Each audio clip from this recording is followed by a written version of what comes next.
So the DVLA has broken their long silence with a few more bullet points.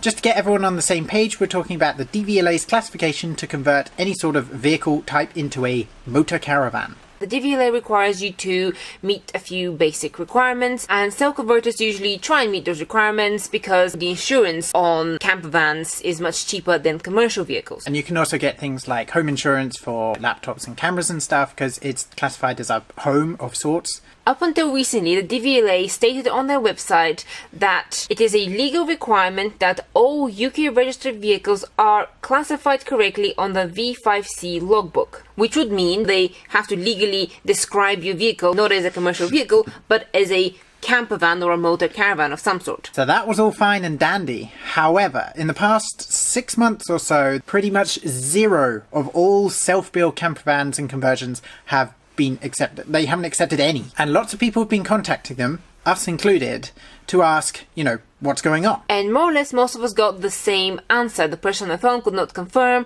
nor deny whether the said discussed feature, for example, is campervan appropriate. They just keep saying that it's up to the discretion of the DVLA inspector on the day, which, if you ask me, that is very ambiguous and really not fair. The basis of this whole issue has been the DVLA's ambiguity in certain statements, which we will be going through, the lack of transparency, and basically lack of communication. So finally, after 4 months of silence, the DVLA this week have posted their brand new extended edition of how to convert some sort of vehicle into a motor caravan, according to them. So the DVLA have both internal and external requirements, and the majority of the changes and updates have been made to the external part of the equation. And also they have a third category which defines the body type of the vehicle that they will accept. So for the internal requirements, there are now 4 categories that you must meet in order to convert your vehicle into a motor caravan. Overall, inside, there's not really that many changes, just kind of a few tweaks here and there, just updating the language a little bit. But where there has been a change is the type of vehicle that you can convert and what it needs to look like from the outside. So they have provided a list of the body type on vehicles that they will accept as a motor caravan. Panovans, Luton vans, minibuses, so kind of the generic, the most standard conversion vehicles for kind of full-time living, high-top ones. They're all fine. Up until recently, the only external requirement that the DVLA had was that you had to have one window on the side of your vehicle, and your camper should look like a motor caravan or a campervan.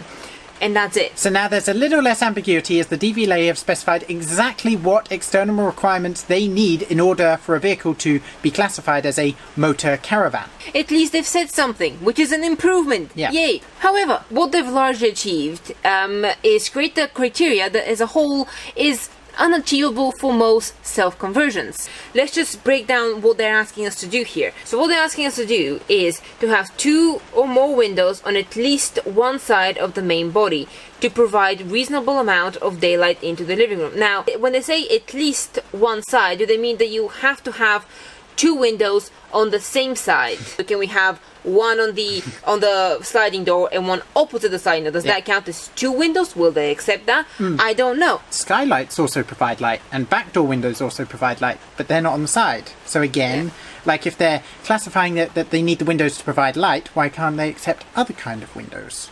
Yeah. Also, in terms of the windows, there is actually a rumor going around that may or may not be true. I don't know, but the windows, the 2 windows, have to be distinctly separate. If you put the nice flush bonded windows next to each other, so you one on the sliding door and one right next to it, for me that's distinctly separate. But to them, is that 2 distinctly separate windows? And it's really important, because we haven't even started cutting holes in our van yet, that we understand this as a whole before we start making decisions to cut holes in vans. They're asking for a separate door which provides access to the living accommodation of the vehicle, which is fine. That's the same as before. It's reasonable enough. They're asking for motor caravan style graphics on both sides of the vehicle. First of all, what do you mean by motorhome style graphics? If I stick a butterfly, is that motorhome style graphics? Yeah. The tree? Although we are planning to have a graphic on our van to fix our paint job, I don't really think that will be classified as a motorhome style graphic, because I don't like those stripes. So this part is ambiguous and frankly none of their business in my opinion.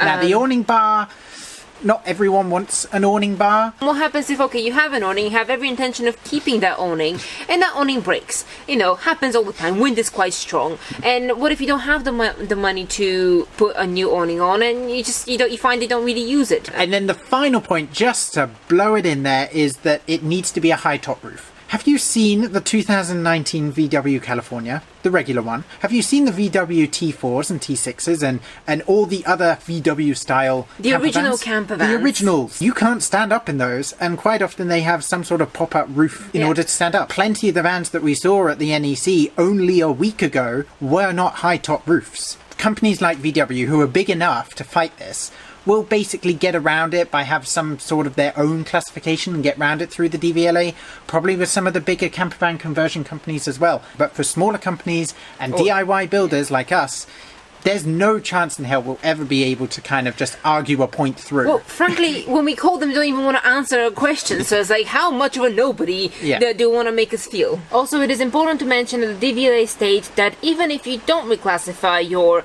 van or home as a camper, that you can still use it as a camper. So if you were to do this application, basically there's a little form that you have to fill out with some tick boxes next to it saying, yes, I have an awning, etc., etc.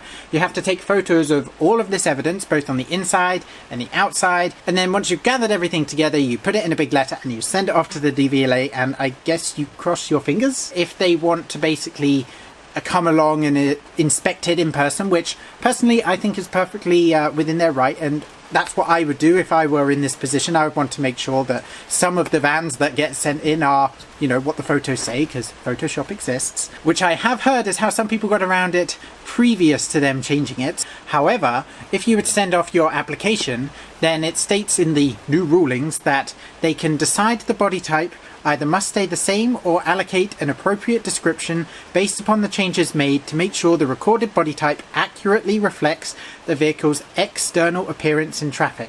In other words, you know, when you read through the forums and stuff like that and people say, well, my van was reclassified as a van with window, that is what they mean. They're going to just cook up some sort of classification to describe it, but not actually state that it's a camper. Honestly, the most useful thing they can do if they don't want to reclassify it as a motor caravan, then please just send us a letter that says that on the inside it's a camper van, just not on the outside. So that way we can hand it to insurance companies and everybody else that this matters to, so they don't charge us double or triple.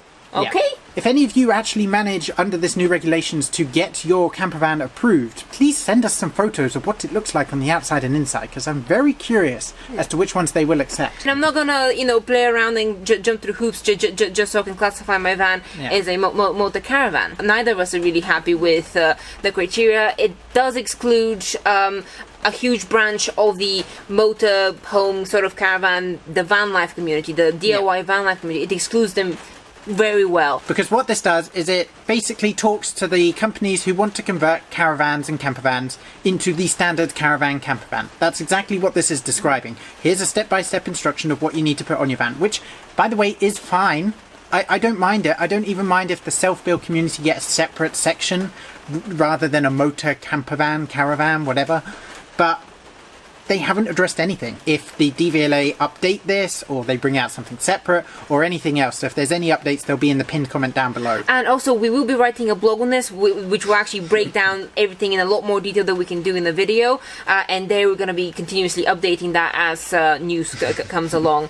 But honestly, my advice to the DVLA, if they ever watch this video, they're probably not going to do that. My advice is, okay, keep this criteria like that, keep it motor caravan, but recognize that there's a new community growing with new needs. There is a more full-time sort of aspect to it. Like, it's not just a leisure vehicle, it's more of a permanent home, but that needs to comply with other more realistic rules and regulations. And also, to please keep your nose out of other people's private business. It's not your business how many windows I have in my house. It is not your business what kind of picture or non-picture I have on my van. It's not about being stealthy, it's about being more inconspicuous, so you can leave your van or your home parked somewhere for the day, and it's not like a thorn in people's eyes with a huge label, I am a house, come rob me. So it's like, it can look like a camper van, but it doesn't have to spell it out, because we're not a motor caravan. This is just our house, okay? Yeah. Can they just make sense for once, okay? Just once. Just make sense, okay? You don't say anything for months, and then you come out with a few little lines that don't actually explain anything. And make people even more confused. And then everybody has to make a video on it trying to explain it to everybody, even though they don't understand what it is. Happy conversions, guys.